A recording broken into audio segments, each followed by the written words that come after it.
I rejected the world and saw that the world was subsequently rejecting me. I was blaming the world for rejecting me, but it was actually really me who was putting up this facade and keeping the world at bay to protect myself.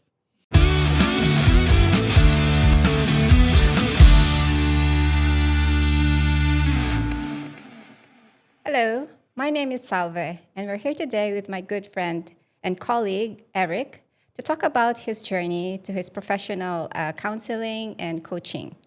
So, welcome, Eric. Yeah, thanks for having me, Salva. Now, who are you? Who am I? That's the big question. So, plain and simple, my name is Eric Tribals. I was born in the Netherlands. I'm by now a Singapore citizen. And I am a 20-year veteran trade finance expert. And I'm also a trauma-informed transformational coach and counselor who helps people overcome their adverse childhood experiences to optimize their performance in their current life. What is your origin and what qualifies you? My origin story starts actually long before I was born. And this also explains a little bit the intergenerational nature of trauma in a wider sense. I'll start off with my mother. My mother was a daughter of a wealthy farmer in the Netherlands. She was the youngest of 11 siblings, and she had pretty much in her youth an easy life. They had helpers. You know, it was a fun life on the farm. My father had lots of money, lots of land. When her mother got sick, things changed quite dramatically. Back in those days, there was not much insurance, and her mother got seriously sick, which consumed almost all the money. And she had to make ends meet, basically become the housekeeper and do all the laundry and cleaning and cooking for her 10 siblings who were working the land or having jobs. And she absolutely hated it. When she was old enough, she met my father at a dance, I believe, somewhere. And he wasn't a very social person, but he was an engineer. He had a government job. And back in those days, that was really something, right? If you were an engineer, you worked for the government, you were pretty much set for life. That was the good life. So she ended up marrying him. And I would say for the first few years, that went really well. The first 6 years of my life, at least, we lived in a wealthy part of town in a rented house. And what I remember from those days was it was a happy childhood. Then in the late 70s, the crisis hit, and overnight interest rates tripled to about 15%. We had to move to a poorer part of town, a farm village that my mother so desperately tried to escape. And my father's salary got cut in half.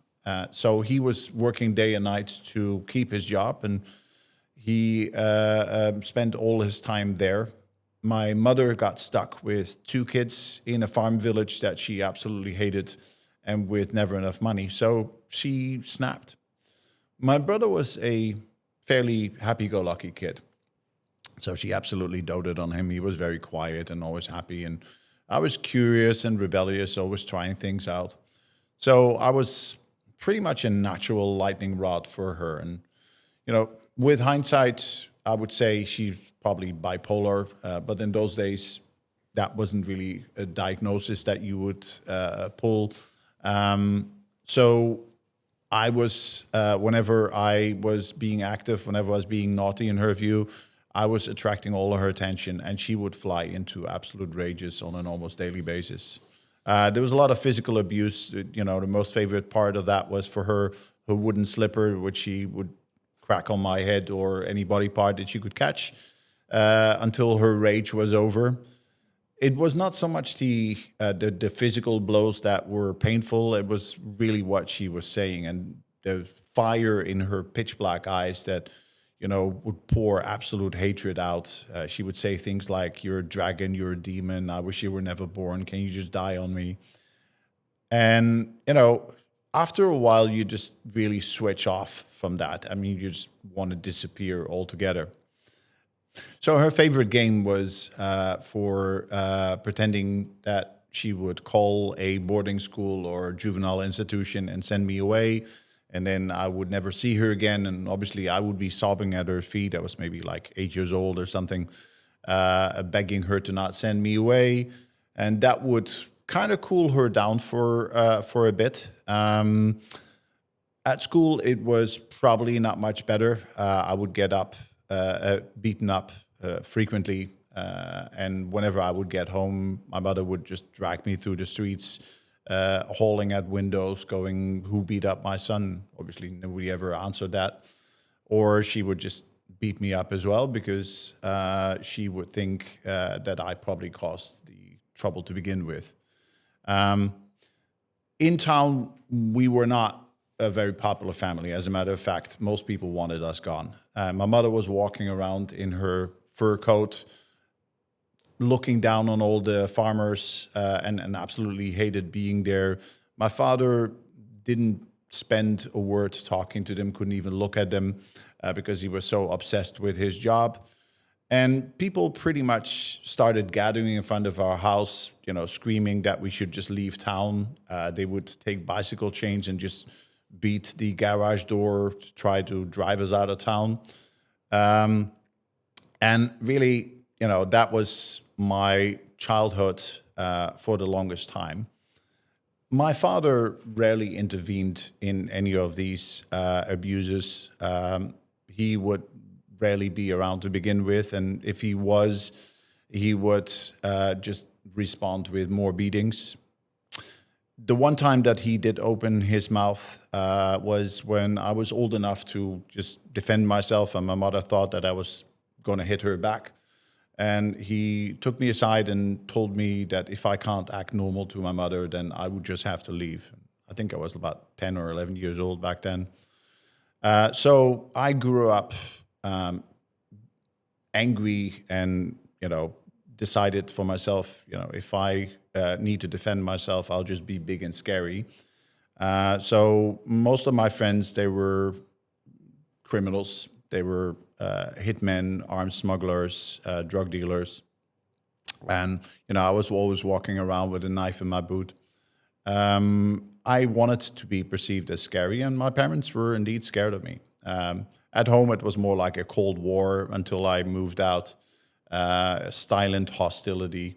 I remember one time, for some reason, I met my father with his friends on the street, and I called him out from a distance. I still don't remember why, but I felt the need to acknowledge him.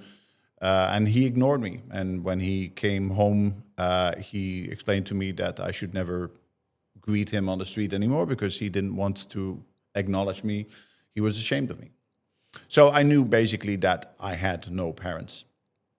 And basically for 40 years, I rejected the world and saw that the world was subsequently rejecting me. I was blaming the world for rejecting me, but it was actually really me who was putting up this facade and keeping the world at bay to protect myself.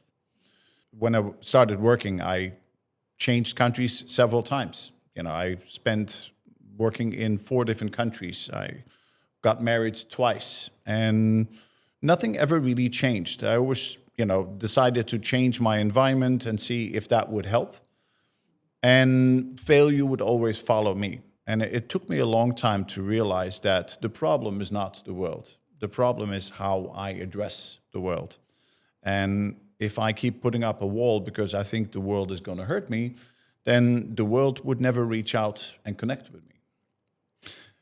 Even when I was a father myself, I wanted to become an inspiration to my son. And I wanted to be his hero. And I showed him, look at how far I can run. You and I done some running together, right? It's like, hey, I can run up mountains and I can lift so much weight and I can box with people.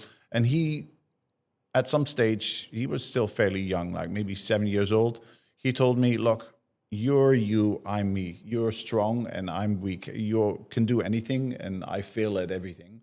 So maybe you just need to accept that I'm not like you. And this is when I realized as well that I really needed to change and become a different person. I needed to heal myself.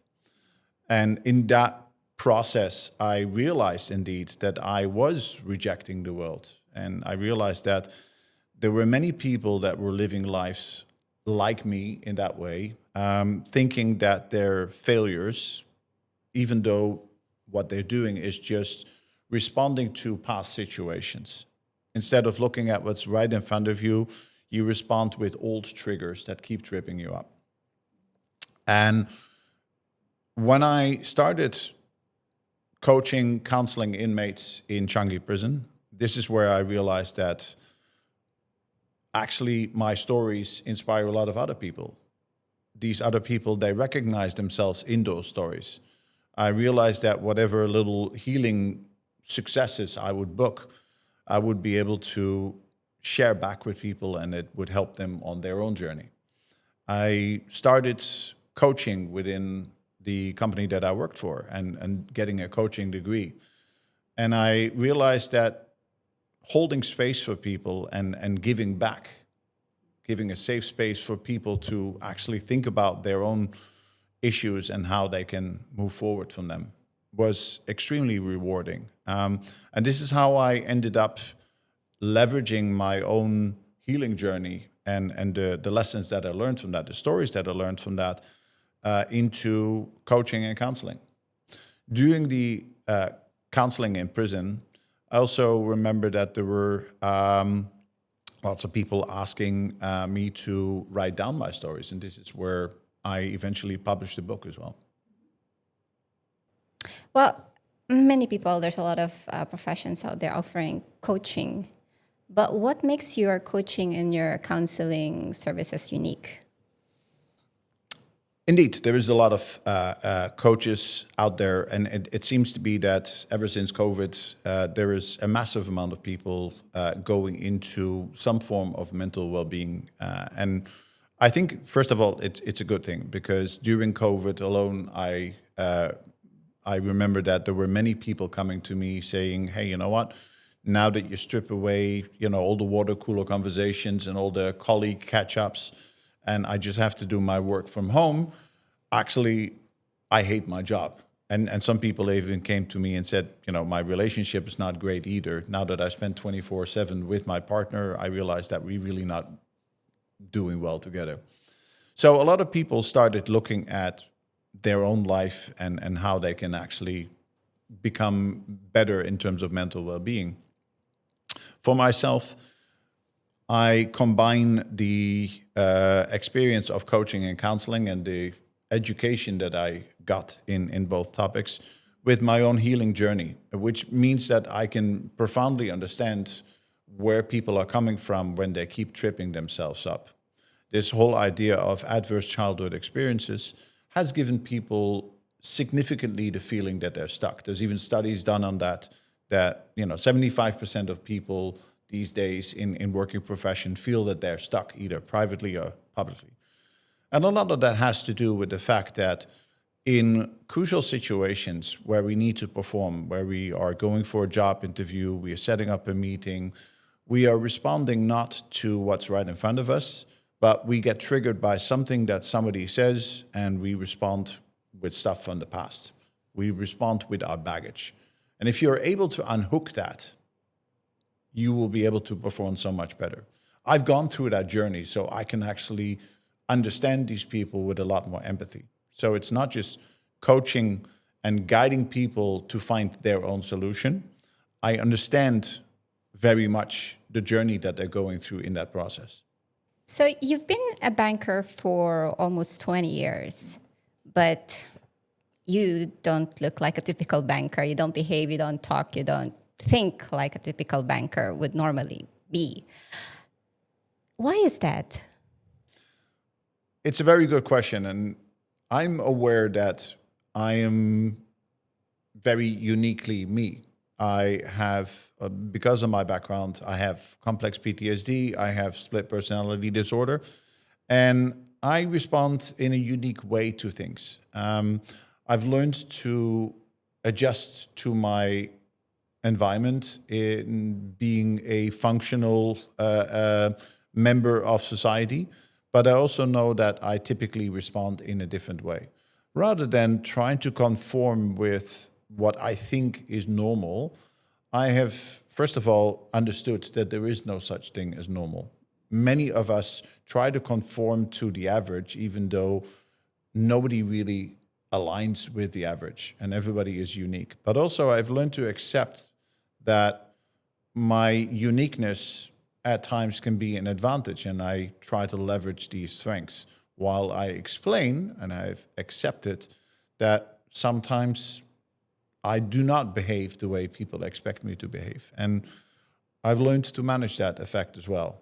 And I think if we all are able to create a culture in a company where everybody can celebrate their uniqueness and yet find a way to work together as one, we will be unstoppable. And who exactly are your target audience in here? I would say predominantly 30 to 40-year-old professionals, simply because when people start out their careers, their relationships, becoming independent from their parents, you will have some momentum. Things will go well for a while. You'll land your first job. You start off your first relationship. Typically, after a while, they see that they start getting stuck. You know, they've made their first step into, for instance, associate director level, and now they want to become a director, and they find that they just keep getting skipped for a promotion. Or they see that, you know, they are been married for 3 years, but somehow the relationship is getting stuck, and they're falling into like set ways, not being happy. They might actually become a father and don't know really how to deal with that. So things become more complex for them, and they don't know how to deal with that. And this is typically when adverse childhood experiences start tripping you up. So this is the kind of target audience that I would be looking at to help. One addition I would add is that more and more I see these days young people, teenagers, really getting stuck because that's the first time that kids are going out into the world and being more independent and trying out stuff at school, going independently with friends into town, joining project groups at school.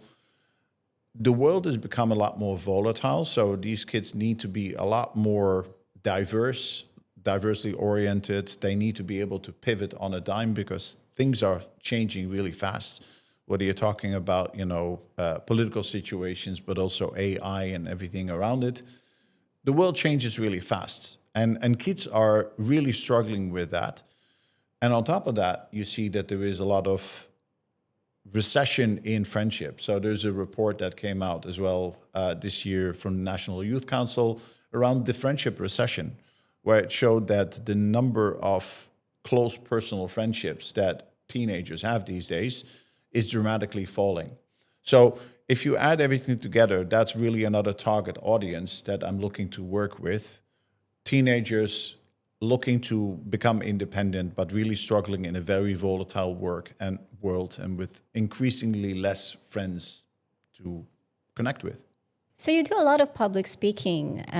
Where does that fit in all of this in your counseling and your coaching, and how does that help your clients? It's a good question. I think public speaking is first and foremost about storytelling. And it's something, okay, in counseling, you see some of this back as well. And even in coaching, at times I share with people stories because it is a very easy way to recognize for people their own patterns, their own issues. At public speaking, this is amplified, and you can tell a more elaborate story, and especially what that means for people. Most of the public speaking I do is around how our past experiences keep holding us back, like anchors that drag behind us.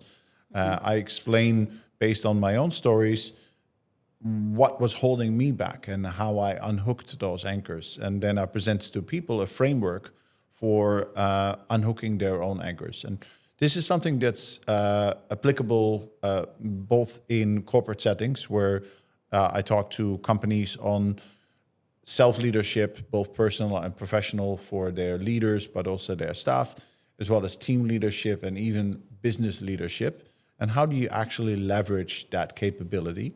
But it's also something that you can apply on a very personal basis in settings such as, for instance, education, where I talk to teachers and parents about the same thing for, say, teenage kids who typically go out into the world for the first time and start exploring things and find out that there is a lot of things holding them back and tripping them up.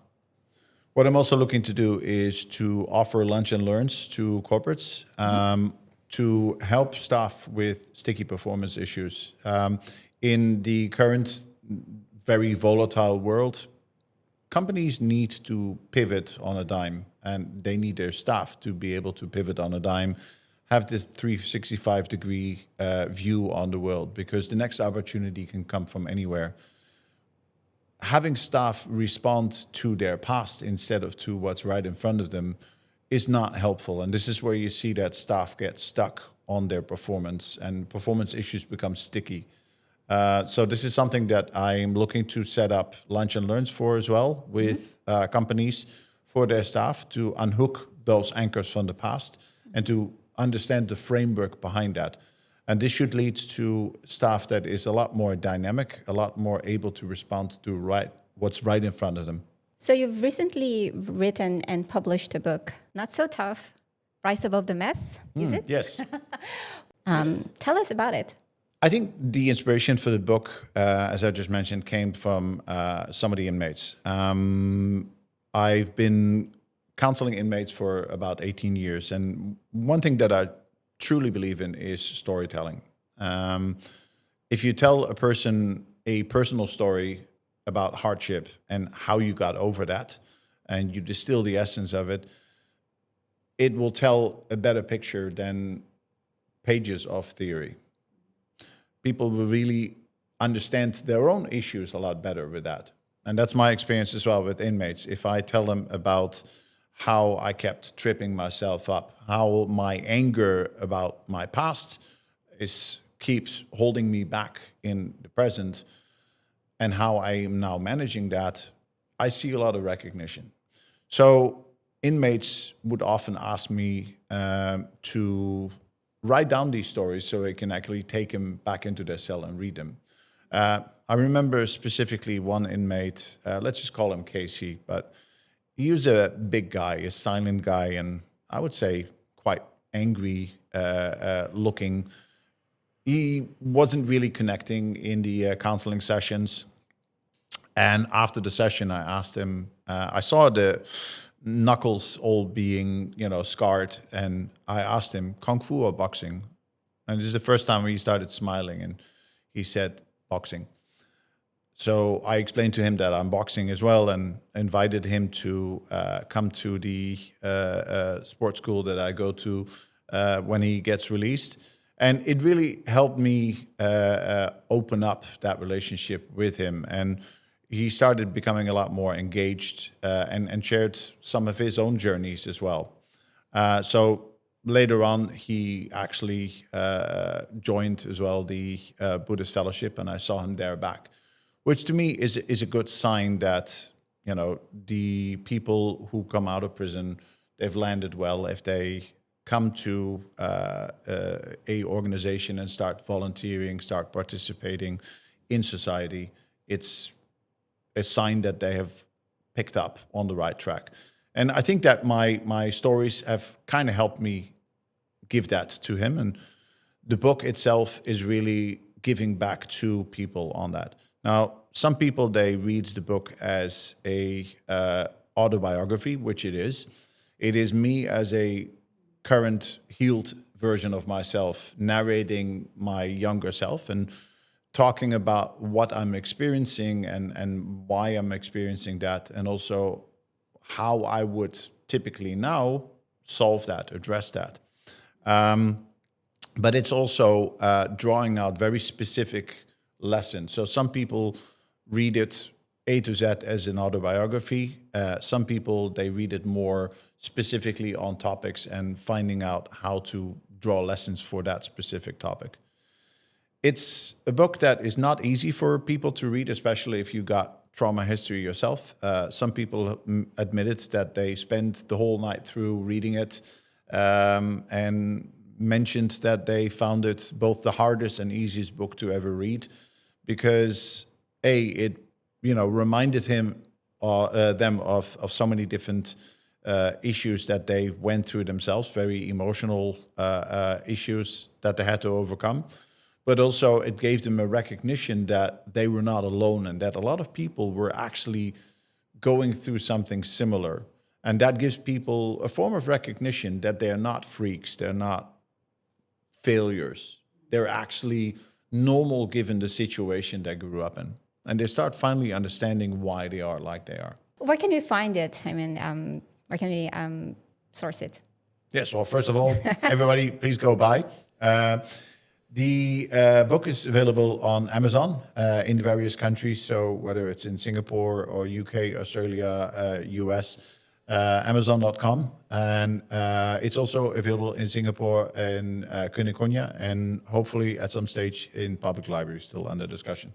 On your client stories and testimonies, can you share some of them and maybe on how they have their journeys with your coaching services? Yeah.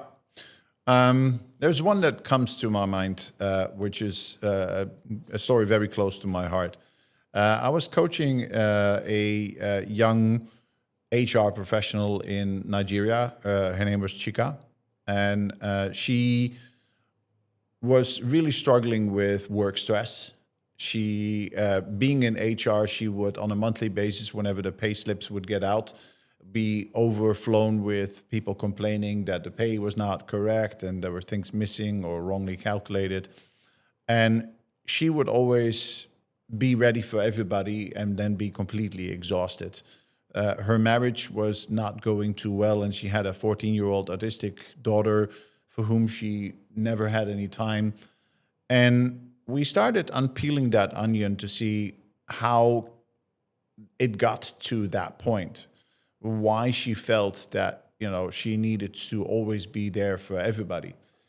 And we uncovered that actually her father was a big role model for her. And her father passed away when she was about 12 years old.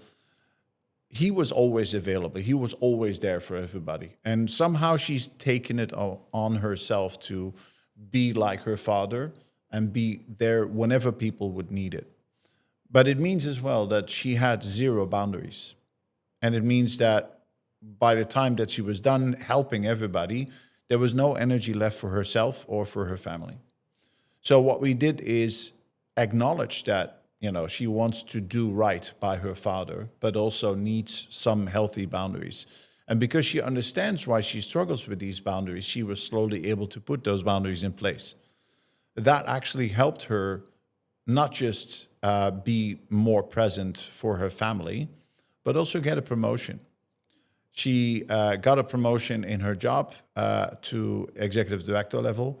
And when she came home after one of the sessions, she gave her husband a hug. And her husband was really surprised. It's like, what's happening? Because her husband was not used to her hugging her anymore, because she was always so stressed out that that's just not something they did anymore. So the relationship really improved. And lastly, she also mentioned that she put up a charity for parents who are struggling with autistic children, so that they could get together and share experiences. So she's really doing well. And, she mentioned to me many times that she really thanks me for helping her on that journey. She did all the hard work, but being able to guide her in that was life-changing for me as well. That sounds wonderful and lovely. To the world out there, what would be your message? It is very tempting to think that the world is against you at times. Sometimes things accumulate and everything seems to be going wrong. And you want to scream at the world, shout at the man in the moon, or whoever you think is at fault.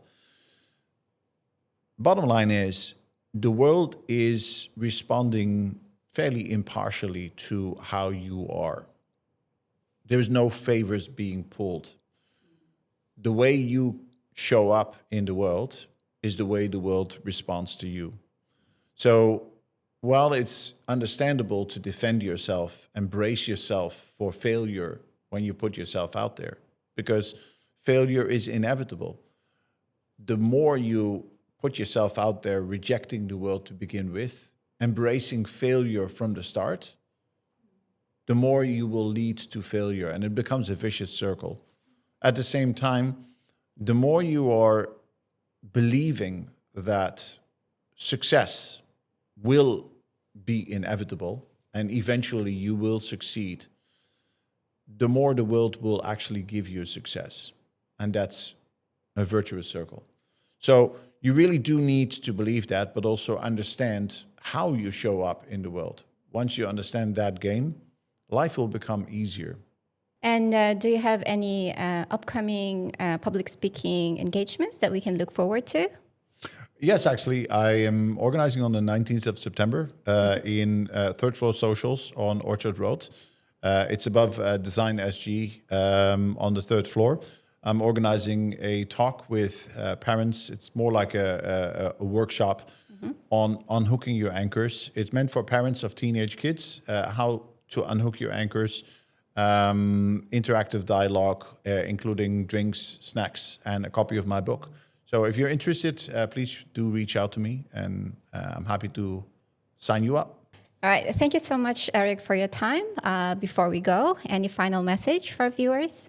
Well, first of all, thanks for hosting me. And I would say if there are corporates out there or parents out there who are identifying sticky performance issues with their staff or with their kids, and they're looking to help them resolve that, this is something that I can help with. I have the experience in going through that myself. I can help you identify those issues and work your way through it. So do reach out to me, and I would look forward to hearing from you. Thank you so much. And once again, Eric, and hope to have you again in our next podcast series. Would love that. Take care, guys.